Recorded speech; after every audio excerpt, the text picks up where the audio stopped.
I never hated my father, but I never truly loved him either. Growing up, I always felt like I had a father in name only. He was never there when it mattered. He missed my school performances, my birthdays, my graduation. He promised he'd come to Parents' Day in 3rd grade. And I sat on stage, searching the crowd, hoping, praying that I'd see him walk through the doors at the last minute. But he never did. That was the first time I felt truly invisible to him. By the time I was in high school, I had stopped expecting anything. I watched my friends hug their dads after receiving their diplomas while I told myself I didn't care. When I got my first job, I didn't even bother telling him. Because what was the point? He was always busy, always working. His career was everything to him.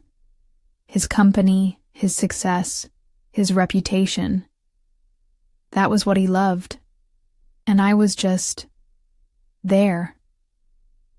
That's why, when I got the call from the hospital saying he didn't have much time left, I hesitated. Did I really need to go? Did he even deserve it? But something inside me, maybe obligation, maybe guilt, told me that if I didn't go now, I'd regret it forever. So with a heart full of resentment, I walked into that cold hospital room, expecting nothing. The moment I stepped inside, I barely recognized him. The strong, powerful businessman I had grown up with was gone. Instead, a pale, fragile man lay in the hospital bed, his body thin and weak. His eyes, once sharp and calculating, now looked tired.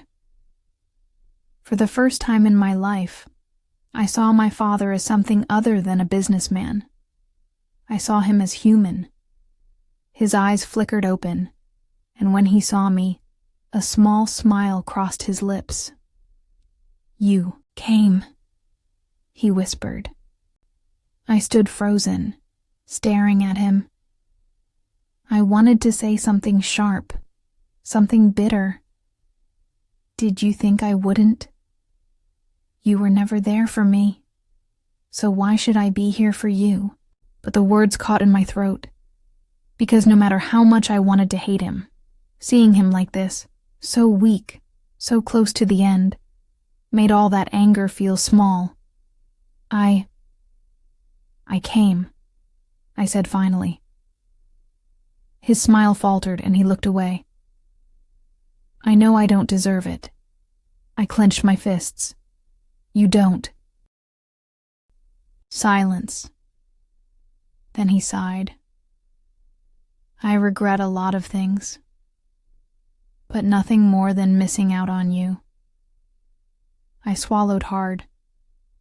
I wasn't expecting him to admit it.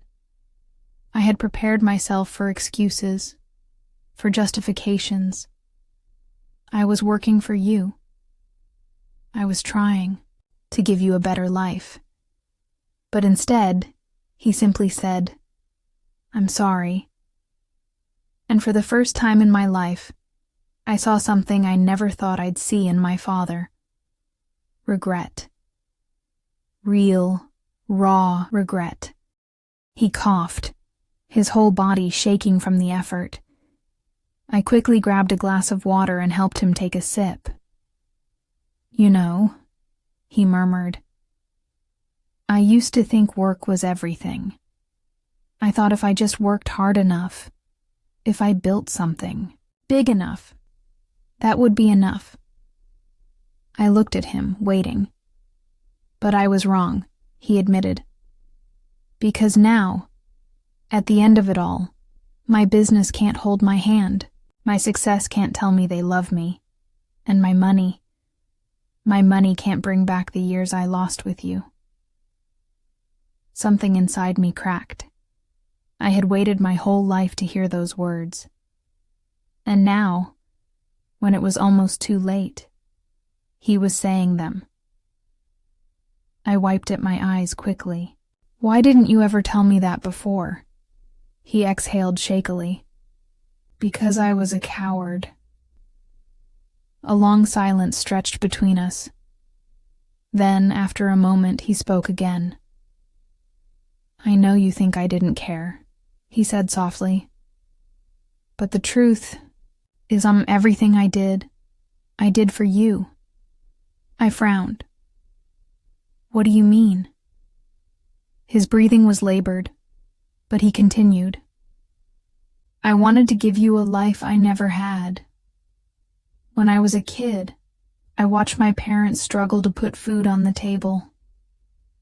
I swore that when I had a child, they would never have to go through that. He coughed again, but he pressed on. I thought if I worked hard, if I gave you a good home, a good education, I'd be a good father. Tears blurred my vision. But all I ever wanted was you, Dad. Not the money, not the big house. Just you. A pained look crossed his face. I know. I realize that now. His breathing became shallower. The monitor beside him beeped steadily, a cruel reminder that our time was slipping away. Promise me something, he whispered. I bit my lip. What? Don't be like me. His grip on my hand tightened slightly. Don't waste your life chasing something that won't hold you back. Love the people who love you. Be there, always. A tear slipped down my cheek. I promise. His face softened, and then his hand went limp. A long, flat beep echoed in the room. I sat there, frozen, as the nurses rushed in. Someone spoke to me, but I didn't hear them. All I could hear was his last words. Don't be like me. I had spent my whole life thinking my father didn't care, that he didn't love me. But now, I realized something. He did love me. He just didn't know how to show it. He had spent his whole life providing for me, thinking that was enough. He had sacrificed his time, his energy, his health, all for me. But in the end, he regretted it, because while he had worked so hard to give me everything, he had lost the one thing that truly mattered, time with me. I stood up, wiped my tears, and took a deep breath. I wouldn't live with regrets, not like him, never like him. Now I could forgive him, because in his own way he had always loved me. And now, finally, I understood that.